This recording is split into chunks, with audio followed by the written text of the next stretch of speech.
Ambulance. അത് ambulance അല്ല, ambulance എന്നാണ്. ആംബുലൻസ്. നിങ്ങൾക്കും വില്ലിയെ പോലെ ശരിയായ പ്രൊനൗൺസിയേഷൻ പഠിക്കണമെങ്കിൽ ഇപ്പോൾ തന്നെ കിഡ്സ് ആപ്പായ കുക്കു ടിവി ഡൗൺലോഡ് ചെയ്യൂ. और एवरीडे कुछ नया सीखो. കുക്കു ടിവി.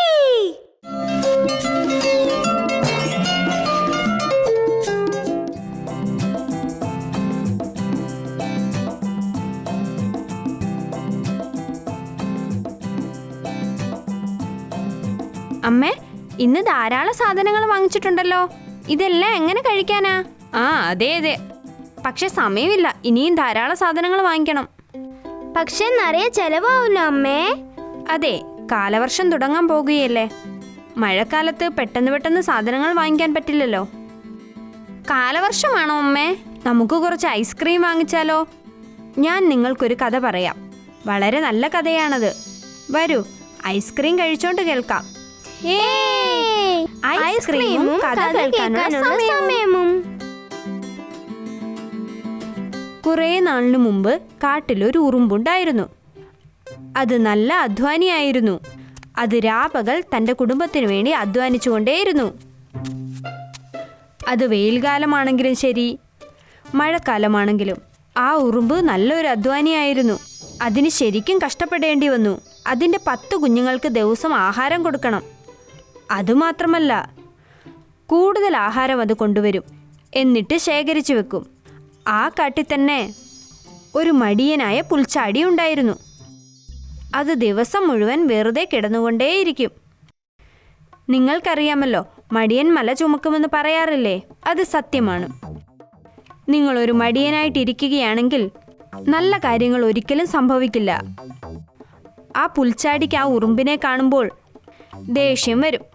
കാരണം ആ ഉറുമ്പൊരു കഠിനാധ്വാനിയല്ലേ, അതുകൊണ്ടാണ്.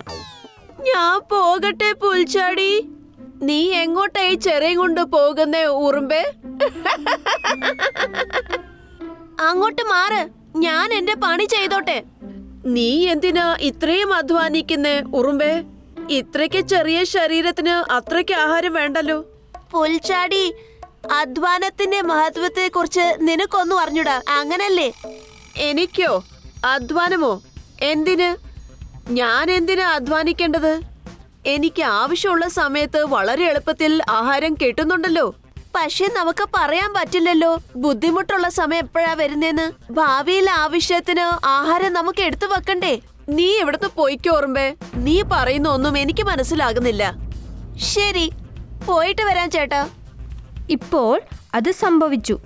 അതായത് ചില ദിവസങ്ങൾ കഴിഞ്ഞ് ആ കാട്ടിൽ ആർക്കും ആഹാരം കിട്ടിയില്ല. ആ വർഷം മഴയും പെയ്തില്ല. മരങ്ങളെല്ലാം ഉണങ്ങിക്കരിഞ്ഞു. പതിയെ മൃഗങ്ങളെല്ലാം അവശരായി. കാരണം ആ തരിശു ഭൂമിയിൽ അവർക്കുള്ള ആഹാരവും വെള്ളവും ഒന്നുമില്ലായിരുന്നു. ആ പുൽച്ചാടിയും ശരിക്കും ക്ഷീണിതനായി തീർന്നു. ഭക്ഷണം എനിക്ക് കഴിക്കാൻ വേണം. എത്രയും പെട്ടെന്ന് എനിക്ക് കഴിക്കാൻ കിട്ടിയില്ലെങ്കിൽ എനിക്ക് നല്ല ക്ഷീണം തോന്നും. ഇനി ഞാൻ എന്താ ചെയ്യേണ്ടത്? നിക്ക്, അതെന്താ ഞാൻ ഈ കാണുന്നേ?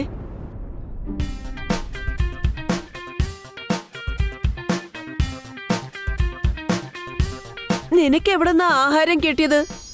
ഓ, പുൽച്ചാടിയാണോ? ഇത് നീയായിരുന്നോ?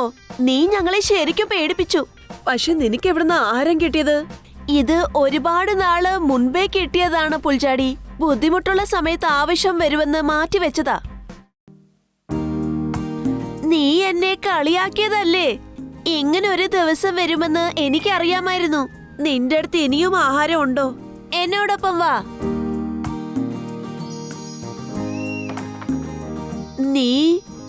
നീ ഇത്രയും ആഹാരം മാറ്റിവെച്ചായിരുന്നോ? ഇനിയും ആഹാരമുണ്ട്. നിനക്ക് വേണമെങ്കിൽ കുറച്ച് കൊണ്ടുപോയിക്കോളൂ.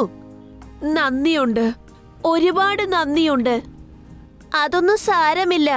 അധ്വാനത്തിന്റെ മഹത്വം എന്താണെന്ന് നിനക്ക് എപ്പോഴെങ്കിലും മനസ്സിലായെന്നാ ഞാൻ വിശ്വസിക്കുന്നേ.